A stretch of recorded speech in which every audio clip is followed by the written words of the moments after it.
What's good, everybody?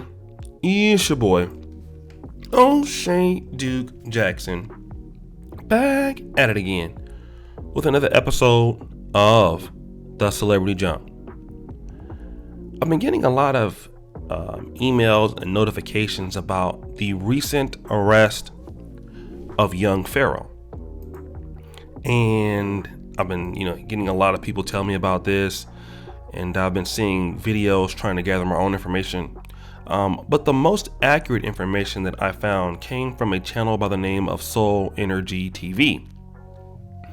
And so it was alleged that he had shot his baby's mother's house up. I'll leave, her link, down in the first comment. You can go subscribe and check out what she has to say. But apparently, according to that, in the records that I've seen online, that is not true. Young Pharoah did not shoot at his baby mother or hit her, from what I can tell. But what it stems from, or where it's emanating from, is the fact that he made a terroristic threat. Now, apparently, there was a gentleman by the name of ahhhh back in September that he first made a threat to some few months back. And he had a warrant for his arrest based on that initial threat. And I could be wrong, but then there was an attorney in Houston that young Pharoah made a threat to. Okay. And then there have been some other charges levied against him as of yesterday. So that he was arrested, and then there's some 5 charges have been added. 5 of them are terroristic. One is criminal mischief, and another one is an assault.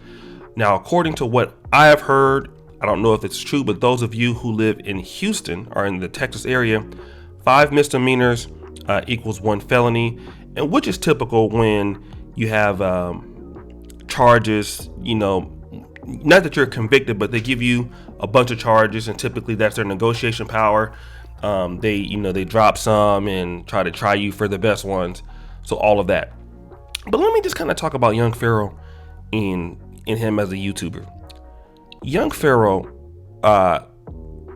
first was exposed to the black YouTube through the legendary channel of Sonnetter. That's when I first saw him. And again, you have a guy like him who's trying to talk about what's going on with white supremacy, exposing politics and these things. And obviously, is young Pharoah a scam artist? I definitely believe that's his vibe. I definitely believe he is your typical kind of pro-black, kind of scammer kind of person. Not to be mean, but that's just my initial feel from him. But see, young Pharoah is one of those pro-blacks who is trying to talk about white supremacy, and he doesn't understand he's falling right into the play. And this is Neely Fuller's great examples that he talks about, either in his writings or in those cartoons that are animated, is that number one, as much as we think that we're trying to build in the black community, we have to understand that we are victims of the system. Okay? No matter how much shit we talk about the system, no matter how much a tough talk we could talk about exposing Farrakhan and exposing all these other people in the black community, or exposing Biden, if you're not having conversations based on what is constructive, you're going to fall victim. I've done that too. One thing I love about Neely Fuller's work is that black people have to come around and be talking about doing things that are constructive.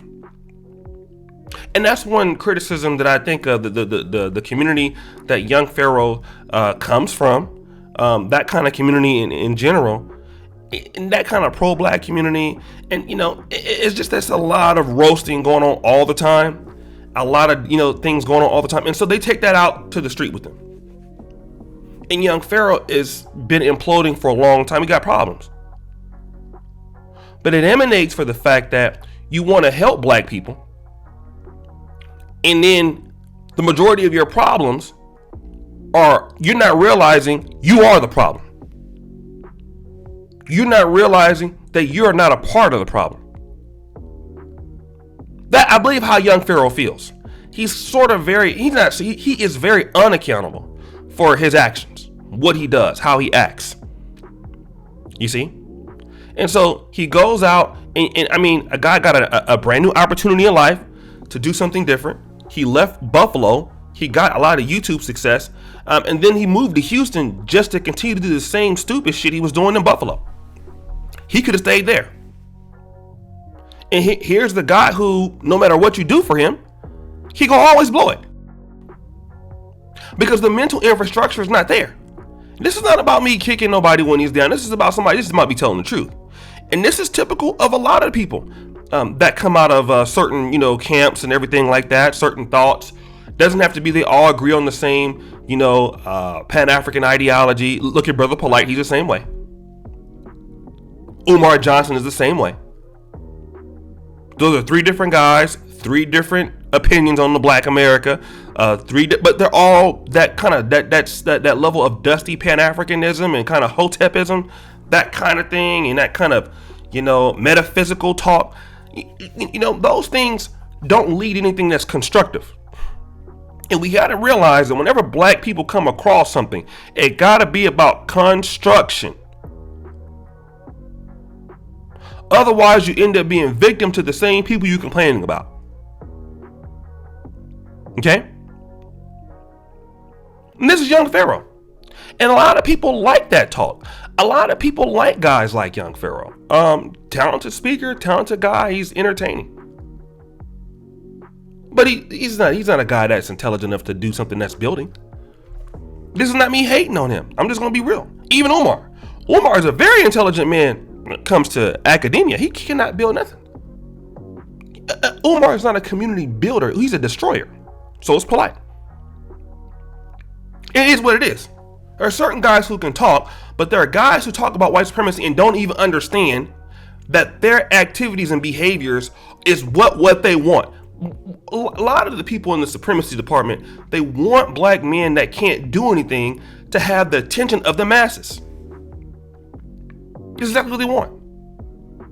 People who don't know what they're doing to have the attention of the masses. So when they come across each other, then this is what happens. And it's okay to have arguments or fights or something like that here and there. Everybody does it. Not just, every human does it, right? You're going to have those issues. But consistently, to have an opportunity like he did and to blow it like this, it just goes to show that he didn't think anything was wrong with him. He's never felt that anything was wrong with him. It's amazing how a lot of times you get black men that complain about black women and they're just as unaccountable too. Listen to young Pharoah talk and who he blames his problems on. Everybody but him. White people. The system. That's also true.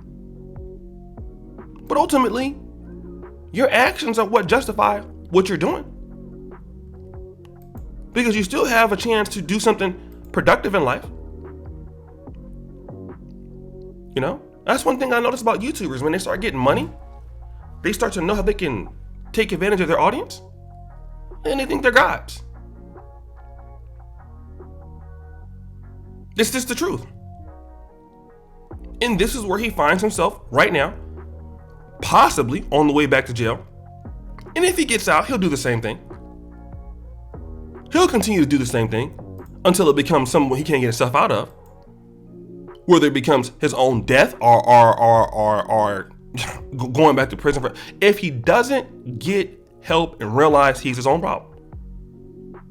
But guys, what do you think?